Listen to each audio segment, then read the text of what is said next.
자, 밀가루 반죽의 물리적 특성을 보는 게 아래 나와 있네요. 이러한 밀가루를 근데 내가 강력분인지 중력분인지 박력분인지 어떻게 구별을 할 거예요. 이걸 만약에 구별을 했어요. 그래서 만들었어요. 그러면은 이게 가장 좋은 밀가루인지 제대로 만들어졌는지 얘네의 탄성은 얼마나 있는지 이 특성을 파악을 해야 되는데, 자, 그러한 밀가루 반죽의 물리적 특성을 측정하는 방법은 아래 세 가지로 나눠 있습니다. 파리노그래프, 익스텐소그래프, 아밀로그래프 이렇게 세 가지 나와 있는데, 이게 저도 그냥 이거 그냥 쭉 보고 넘어가시면 돼요 라고 말씀을 드리는데 가끔가다 시험 문제에 나오기도 하더라고요. 그래서 자, 이 세 가지 그래프의 특징만 보고 넘어가도록 하겠습니다. 점탄성이라는 건 뭐예요? 점도와 탄성, 얘가 얼마나 탄성을 가지는, 탄성 뭐예요? 쳤을 때 다시 돌아오는 성질을 가지는지를 나타내는 거겠죠. 자, 그러면 강력분, 중력분, 박력분 중에서 탄성이 어떤 게 가장 높을까요? 강력분의 탄성이 가장 높습니다. 자, 이러한 밀가루 반죽의 특성을 측정하는 단위는 우리가 뭐라고 쓰냐면요, BU라고 쓰고요. 이 BU라는 단위가 500 BU에 도달했을 때가 가장 좋은 밀가루의 특성이다 라고 말을 합니다. 이 BU는 저도 이 BU의 뜻이 뭘까? 저도 BU라고만 맨날 읽고 얘가 왜 어디서 근원되었을까를 봤는데, 자, 이게 브라벤더 유닛이라고 말을 하고요. 이런 이 밀가루의 점탄성을 측정하는 기계를 만드는 회사가 이 브라벤더사인데, 이 회사에서 만든 단위이기 때문에 BU 브라벤더 유닛이라고 기억을 하시면 될 것 같습니다. 자, 이거 뭐 원리까지 이런 거 어디서 유래했는지 기억 안 하셔도 되고요. 대신 뭘 기억하셔라.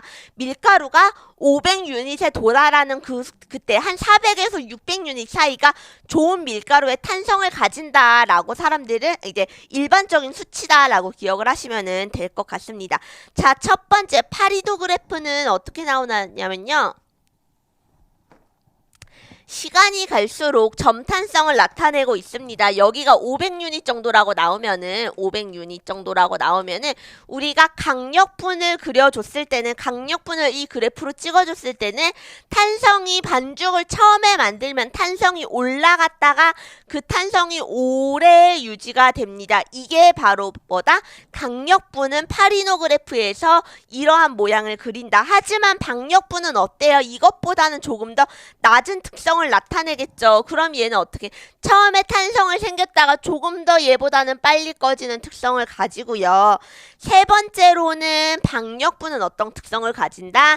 얘보다 더 빨리 팍 찍고 유지되지 않고 최고 점도에서 내려가는 특징을 가진다. 이게 바로 파리노그래프. 뭐를 나타낸다? 점탄성을 나타낸다 라고 보시면 될 것 같습니다. 자, 두 번째 나타내는 건 바로 뭐예요? 익스텐소 그래프고요. 신장도와 인장 학력을 나타내는 것이라고 보시면 됩니다.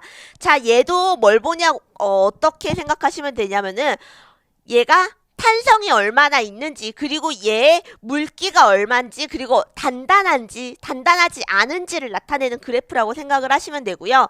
자, 얘도 볼게요. 익스텐소 그래프는 이렇게 나타나면은 그래프가 얘가 이 가로축으로 볼 땐 얘가 얼마나 그래프가 퍼져 있는지, 불어나기 쉬운지. 물이 많은 반죽은 어때요? 쉽게 늘어나겠죠. 하지만 물이 적은 반죽은 어때요? 탄성이 심하고 신장도와 인장학력이 높아지겠죠. 더 쳤을 때 내가 이거를 만지기 위한 힘이 많이 들어가겠죠. 이 반죽을 모양대로 움직이기 위해서는 힘이 많이 들어가겠죠. 자, 이것을 그래서 우리가 그 불어나기 쉬운 범위라고 생각을 하시면 되고요. 이 세로축을 우리가 바로 뭐라고 보냐면은, 얘네가 얼마나 강인한지, 얼마나 만지는데 힘이 드는지를 생각하시면 될 것 같습니다. 자, 여기서 그러면은 익스텐소 그래프 찍어주면은요, 강력분 같은 경우에는 얘가 탄성이 좋습니다. 그래서 이렇게, 이거 똑같은 색깔로 그릴게요.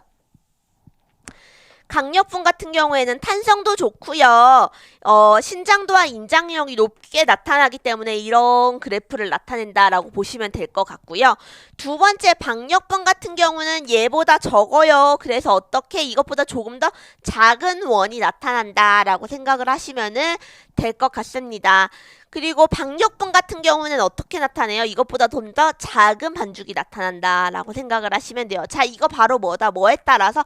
글루텐 함량에 따라서 이렇게 나타난다 라고 생각을 하시면 되고, 자, 강력분, 박력분, 중력분 말고 보시면은 반죽을 내가 했는데 반죽에 물을 너무 많이 넣어서 반죽이 묽어졌어요. 그런 반죽은 어떻게 나타날까? 이렇게 옆으로 파진 반죽이 나타난다고 생각을 하시면 되고요.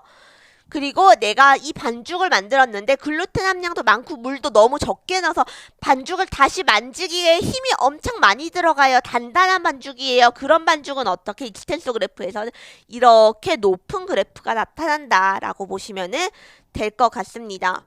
자, 마지막으로는 알파 아밀라제의 활성 측정을 나타내는 아밀로 그래프가 있습니다. 자, 아밀로 그래프는 보시면은 아밀라제는 뭐예요? 아밀로즈를 잘라내는 결합이라고 생각을 하시면 됩니다. 자, 근데 전분을 만들 때 내가 이렇게 해서 밀가루가 서로 결착되어 있으려면은 서로가 결착되어 있어야 되는데 알파 아밀로즈 활성이 너무 높아요. 알파 아밀로즈가 아밀레이즈가 너무 많이 들어가서 밀가루에 들어가 있는 알파 1사 결합을 죄다 잘라버리는 거예요. 그러면 어때요? 그 반죽이 결합이 일어나지 않고 물러지겠죠. 자, 근데 내가 알파 아밀레이즈가 너무 조금 들어가 있어요. 그럼 얘네가 어떻게 돼요?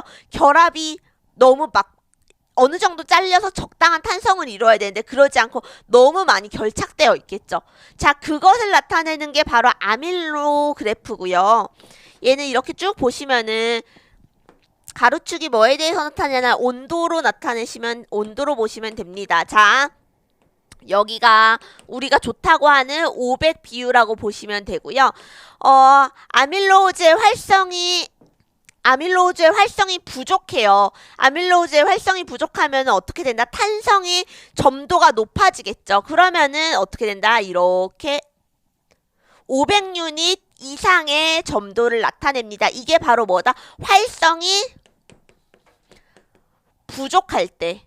아밀로즈의 활성이 부족하니까 얘네가 결합을 적절히 잘라주지 못해서 너무 높은 점도를 나타내는 것이 알파 아밀레이즈의 활성이 부족할 때입니다. 그럼 활성이 적당할 때는 적당히 잘라줘서 500 비율 근접하게 나타내는 것이 활성이 적당할 때고요.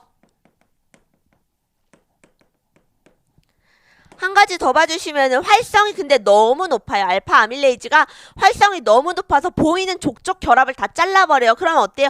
점도가 나오지 않겠죠. 너무 낮게 나오는 이게 바로 뭐다?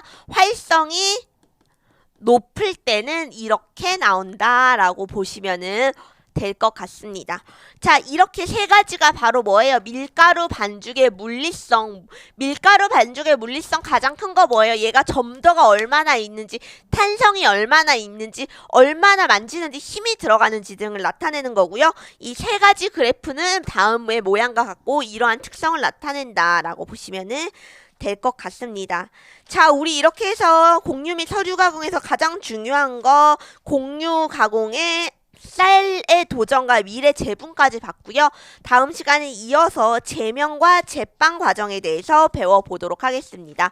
오늘 수업은 여기서 마치도록 하겠습니다. 수고하셨습니다.